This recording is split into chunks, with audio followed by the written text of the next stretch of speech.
તમારા ઘરની અંદર પણ જો નકારાત્મક ઉર્જા હોય, નકારાત્મક શક્તિ હોય, તમને જો રાત્રે નીંદર ન આવતી હોય અથવા તો રાત્રે નીંદરની અંદર તમે જાગીને બી જતા હોય તો આ વિડીયો તમારા માટે છે। ખાસ કરીને આવી વ્યક્તિને આ વિડીયો શેર કરવાનું ભૂલતા નહીં। ચાલો જાણીએ એનો ઉપાય કે શું કરવાથી આ બધી નકારાત્મક શક્તિ આપણા ઘરમાંથી દૂર થાય છે। તો શનિવારના રોજ સાંજે 7 કલાકે તમારે એક શ્રીફળ લેવાનું છે।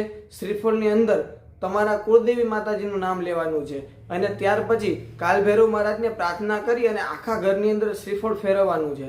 પછી એ શ્રીફળને 4 ચોક ઉપર પધરાવી દેવાનું છે અથવા તો તમે તમારા ઘરે જો એ શ્રીફળને બાળી શકો એમ હોય તો એ શ્રીફળને બાળી દેવાનું છે। તમારે કયા મંત્રનો જપ કરવાનો છે એ જણાવી દઉં। પહેલા તમારા જે કુળદેવી માતાજી છે કુળદેવી માતાજીનું નામ લેવાનું અને પછી તમારે નિયંત્રણ કાલભૈરવ મહારાજનો આ મંત્રનો જપ કરવાનો છે। ઓમ રીમ કાલભૈરવાય નમઃ, ઓમ રીમ કાલભૈરવાય નમઃ। આવું કરવાથી નકારાત્મક શક્તિ તમારા ઘરમાંથી દૂર થાય છે। ઓમ નમઃ શિવાય, હર હર મહાદેવ।